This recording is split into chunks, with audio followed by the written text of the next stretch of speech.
Hello YouTubers. So today I wanted to give a talk about my theory on the evolution of man and how we've evolved to the current state that we're in.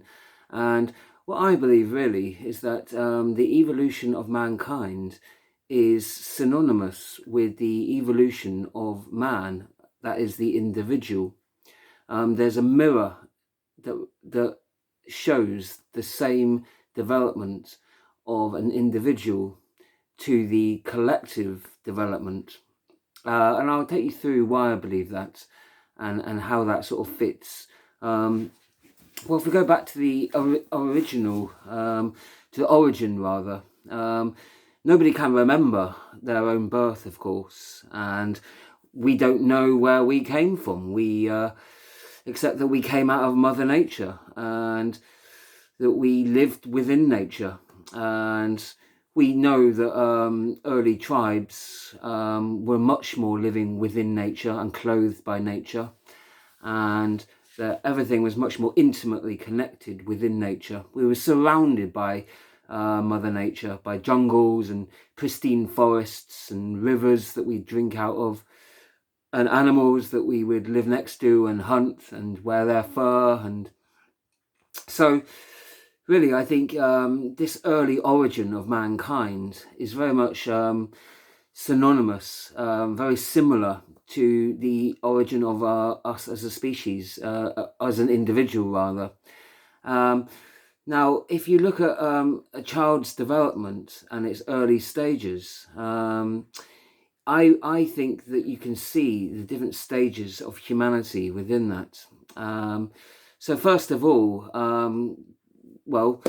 we first of all learn to talk, and that, of course, I can't say how that develops, because all that time is a mystery. In fact, we don't collectively have that memory. We don't have any actual way of knowing. I know people have their theories about that time, when it was, how we developed, in what way we developed, but we can't say absolutely for certain. There's a real lack of evidence. And I think that is true as us as individuals. Not only can we not remember our birth and our conception before that, but we also can't remember the first few years of early development, certainly the first 2 to 3 years, through infancy, even down to walking and learning to talking. And so it's a mystery what happened to us as an individual. We're not always sure. And on an individual level, we only have other people's accounts, and not even those. And often they're not always accurate anyway. So we're often quite sketchy about what happened in the first few years of our own life, and we're trying to put that together. How was I treated as a young baby? What kind of nurturing or support did I receive? How has that affected my later developments? So we're not always sure as individuals. Sometimes we can have an idea based on other people's testimonies, if there were enough people around at that time and it was reliable enough. So we can use that evidence to sort of recreate sort of a picture of what might have happened.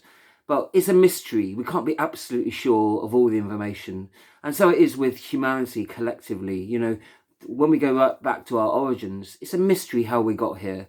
There's obviously competing theories. Some say, that we were created, and they believe in creationism. And others say that we evolved through billions of years from slime, and that we genetically modified over countless generations. I think that's a slightly separate, although related subject, of course. But here, I'm saying in our early stages, and I don't think it's that disputable, we don't really know. If we go back a long way enough, we can just we could hazard a guess perhaps at what might have happened, but we're not too sure of how accurate and reliable the evidence is. But a child's development, at the age of 3, maybe 4, it starts to talk, and it starts engaging with the world in different ways then. And that's actually when our memory begins to start developing, alongside speech, in fact. So talking and speech is a big part connected to our memory, in fact. So that's when most people's typical early memories date from around that time, in fact. So we're walking and we're starting to talk, forming very basic words at that point, and of course we're expressing ourselves in different ways. We're dancing, and we're able to draw, and that's important that we can draw before we write. In fact, so if you look at early man, you'll see pictures of drawings that predate the earliest writings. You know, you'll often hear them described as cave drawings. You see little stick men, or you'll see animals, often very basic, but often portraying different things within their world. You know, different people, perhaps, or different shapes sometimes, and then of course they build up to complexity. But you see very ancient pieces of artwork that are still remaining. And I think that's the early stages of mankind, when he's expressing himself through drawing. And then later on, of course, we have writing, which comes after drawing, of course, because writing is a lot more complex, and it involves having to sort of abstract. But of course, before you get to abstract writing, you get pictorial writing. So there's a sort of movement of drawing going into sort of pictorial language that's recorded. And writing, of course, is a big development that changes the course of human history, and changes the course of an individual's history too. He's able to write down his own history, his own thoughts on what he thinks about the day, what his experiences are. He's able to write down things about scientific discoveries, on how to build things, on various theories, on how to collect and store things that will be really useful in terms of productivity, in terms of usefulness in building things, in design. And so when libraries first came to us, it revolutionized things. But the progress of libraries was a long stage as well. They didn't just appear in one day. It was a long, gradual development. So we started off with very simple, basic books, but then we gradually gravitated in complexity, so that eventually we aspired towards much more complicated scientific journals and various discoveries about human biology, about astrology and our place in the universe, about animals and how to look after them, about our diets, what foods are good for us or not. And at that young exploration time, we're trying out new foods, some of which are pretty bad for us. We do stupid things sometimes, because we're still at that young infantile stage, where we're often trying out things that don't work and sometimes that do, and so it's a early learning development with lots of trial and error going on. But we're recording things at that point. We're storing information away. Some things are useful and some things not, of course. So writing very much changes our development, and of course it changes it on an individual but also a collective level. We're storing good information but also bad information too. So it's both good and bad in a way. And sort of like if we look at it in terms of Genesis, actually, the very early stage, us coming out of the Garden of Eden, of losing our innocence, is when we have that knowledge and that ability to choose good and bad. And so therefore we become much more responsible then of our decision. We're leaving the garden, we're leaving that safety of being looked after and reliant on our parents. We're no longer just simply children. We've progressed at that point into early adolescent phase, or an older child perhaps. And well, we're learning much more knowledge, but with that knowledge comes much more responsibility and choice, therefore. Choices to make good choices that are good for other people and ourselves, and bad choices that are equally bad for ourselves and also for others, of course. And so as we get older, we learn more information, but we have to become more responsible, of course.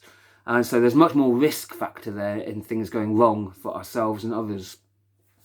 And so we get to the adolescent phase, and it's a very interesting phase because we're still partly a child at that point, but we're also partly an adult. So we're somewhere in between those two phases. We're partly dependent upon Mother Nature, and also, as I would see it, God actually in this role.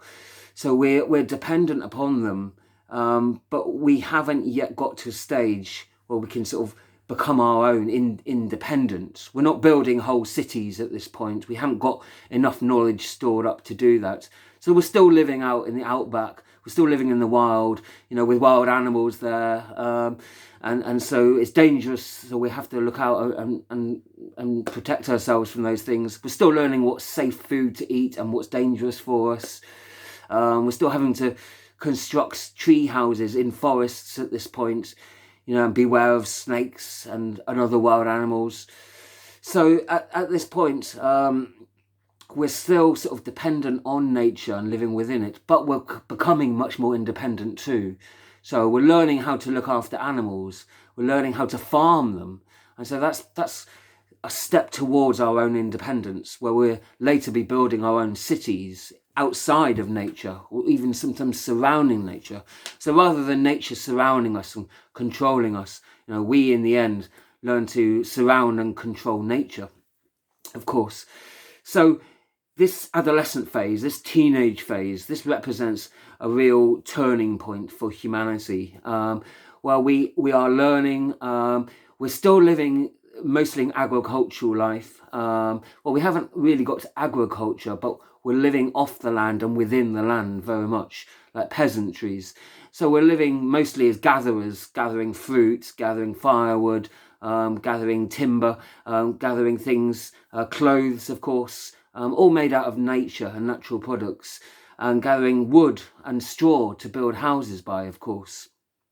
And at this point, we're building, we're making art things, and we're starting the early signs of development of cities. So we're able to gather together really large stones, like in stone circles, to make monuments, places where we can gather for assemblies, where we might have parties. Of course, this teenage phase, where I've got a real love of parties and dancing and singing, and becomes a really big part of that, of course.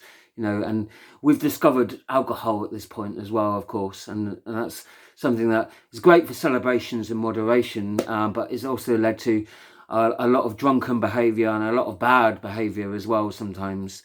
And that happens. And discovery of other psychoactive drugs, of course, as well, sometimes used really well to give us insights and aiding people in a creative way, but other times really abused and people suffering from a real misuse of those, having dangerous effects. And so we're at that time where not only food, but also drugs, and also how we relate to nature is really changing. And we're at teenage angst at that point as well, of rebellion, where we're trying to break away from nature, and also trying to break away from God in a way, and question God and question God's rules, and say, why is this? Why do I have to go to bed at this time? Why should I keep these rules? And I think that's a natural part of life, wanting to know the answer to those things. And anything that is a good sound guide will welcome any fair criticism, of course. Because we're not always fair in questioning. Sometimes we're not. Sometimes we are. But during that time of strife and teenage angst, we're searching for identity, of what our place is in the universe. And we're coming up with lots of different and wild different theories. But it's interesting to note at this point, we're still in the bosom of the family. And the family all came out of Africa at that point. So we are one race, we are one species, and we all live in one continent at this point. And I think most genetics point to us all having a common ancestor within Africa. And I think that out of Africa theory is really the principle that ties us all biologically together. But of course, we're all tied together emotionally, of course, as well, through good or through bad. And our own personal experiences of family vary incredibly. But we know that family can come like an institution with a lot of madness. It can be really hard. We can have to put up with people that have different beliefs to us, that frustrate us, that do things that upset or annoy us, and that equally we can do things that upset and annoy others. But of course, there are really good things, and caring about other people in the family, people that nourish us, emotional and physical support for each other. But the family, when we're getting to this teenage part, we want to move away from it. We want to break away from that family where we're all connected. And so off go the tribes, seeking their own independence, like teenagers really, off on their vision quest and exploring the whole breadth and the continents of the world they go. And they venture out into all different directions, breaking off from the original family in Africa. And so the family becomes more divided, branching out in different directions. It goes off out into Asia, of course, the next landmass connected through the Middle East, and then off into Europe, of course, and then Asia being so massive that they're able to explore the continent, and the tribes develop off into all different directions and forming their own different families. So some of them are able to sort of still remember and go back to visit the original family at this point, and they still have some connections to them. However, there's a movement of some who want to be much more independent and cut all ties with their original family. And so, while some teenagers have some connection still to their family, others want to be much more independent and see much less of their family, in fact, at this point. And the tribes are scattered throughout the known worlds, all across Asia and Europe, we find them, and they start to build their own larger and larger extended families.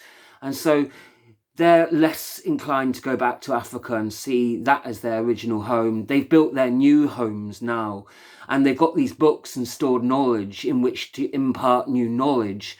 And so they can build various basic dwellings of houses and keep some animals in animal husbandry. They're starting to learn varied professions.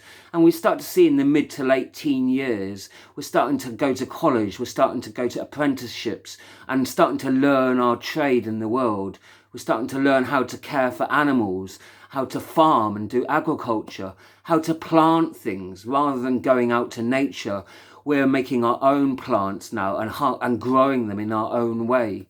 So we're very much using these professional skills in a much more professional capacity. We're doing that with city design and as houses, but also in the layout of the city as well. So we are making things much more complex. We're much more into agriculture, but of course we're also getting to a point where we're able to sort of fight more as well. We're having to sort of stand up for ourselves sometimes, and sometimes quite rightly. We're having to stand our ground. We're much more physically stronger now. We've been working hard. We've been going out, ploughing fields, building things. But, you know, we're able to stand up for ourselves. But sometimes we're getting into fights unnecessarily. And so you're seeing different tribes fighting against other tribes and various conflicts between those. But you're also seeing other mediating tribes trying to help settle those disputes as well, and trying to sort of bring them together, negotiators, diplomats, and people trying to help various groups. So you see at that time with teenagers, forming various gangs, different allegiances, different groups, with intra-political rivalries between the different gangs. Very much a struggle goes on for identity, fitting into a different group, as well as, you know, trying to learn a trade in the world and trying to make that productive as well. And we also start looking at ourselves as becoming parents rather than just being a child. And so we end up having to be much more guardians and looking after things and much more responsible, therefore. So our ability to do both good and bad increases once more. And so we're going out and we're building very basic sort of cities. I would call them villages at this point, to be honest, but it's got the seeds of the city implanted there. And so they're small little hamlets, little collections of houses that build up into little villages. And villages are dotted throughout Africa, throughout Asia and Europe, of course, at this point. And so we're seeing it all across the whole area. And this is a really big thing, of course. The villages, though, start connecting with each other, and there's various disputes between them, and there's also different tribal kind of gatherings to try and settle those disputes as well. So as we're moving on into parenthood now, we start seeing we're having to look after each other much more, and so we're having to look after the land as well, and actually care for each other as parents rather than just being a child. So we're starting to have to think much more, not just for ourselves and not just for our own village or even our own collection of villages. We've got to think much more complex. Like how do our collection of different villages relate to their different villages? And so there's all these different regions now, and as well as village disputes, there's regional disputes, collections of villages arguing or trying to settle disputes with others as well, and also sharing different resources of knowledge as well. So we're seeing not just warfare in its early stages, but we're also seeing huge libraries starting to be developed at this stage and scientific breakthroughs that are really transforming what we know as cities today. Aqueducts are being built, huge reservoirs of water being transported across the land to help feed ever-growing cities that are starting to develop. And so we're also seeing boats, of course, being built in this early stage. So we're setting sail. We've gone off now to America, and a load of people have decided to go to the island over there, and they're not going to see us for a long, long time. And many other people aren't even going to know the island even exists, and are going to doubt whether it does and think it could just be the wild stories of drunken sailors that we don't quite trust. And it's because it's the vast distance, people have now been able to set sail and they're discovering lots of little islands all over the place, and Australasia, of course. And so as agriculture now grows and our ability to mass produce food and to stock ever larger amounts, now we're seeing the development of the village into the town and the growth of, so we're not having to live directly within the bosom of nature so much even. And so even then, up to that point, we're still dependent very much on nature. We don't have efficient transport at this point, so we have to live right by her, just like living by mum. We think we've broken away and we're independent, but we're still going back there to do our laundry every now and again, and to have her and to tell her all our problems, and to get a bit of cash, and to when we're a bit short, and also to get a bit of help and emotional support sometimes. But, we're less inclined to do this as we're getting older now. So now we're getting into a stage where we're building townships, where people live all their lives, in fact. But the majority of people are still living agricultural lives based on the land. They're gathering and they're hunting, and they're working very much with nature and with the natural elements. So they're outside most of the time, and play is still a really big thing. We're still out there, but it's not as it was, in its early stages, in its childhood, when we were all about play all the time, and it was so much fun, we could be looked after, and that. Now we have to look after the young. Now we have to be responsible. Yes, we want to have a good time and play sometimes, but we have to do that restricted. Or we don't eat, or we don't have proper shelter and housing, or we don't have enough firewood and energy to keep warm, or we don't protect ourselves from wild animals or from other people that have gone really bad and want to harm others. And so we're establishing law and order, and we're trying to have we're seeing the early stages now of people having to protect each other and establishing various legal systems and various disputes about how to uphold the law and what law should be. And that's changing and transforming according to different places. And we're seeing a massive development of towns all over the place, and towns that are blossoming now into ever larger cities, in fact. Now, we're getting to a point of the pinnacle of development as cities blossom and they grow, exponential growth incredibly. And so we're seeing whole empires dotted full of cities of millions and millions, with gigantic revenues bigger than you can imagine, with surpluses of food even bigger. As everything grows, it becomes a dramatic growth. Libraries that contain not just thousands or hundreds of thousands, but literally millions and millions of books. Just the growth and the accumulation of years upon years, centuries upon centuries of studies, of knowledge. But at the same time, we're quite destructive sometimes.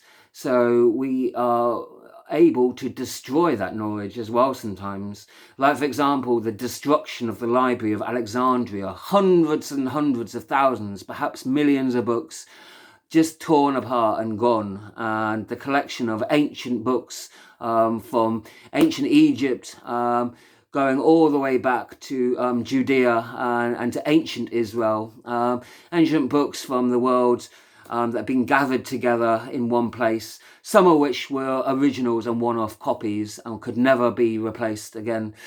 But of course, there were many other books that were distributed. So there's a loss of knowledge as well as gaining knowledge.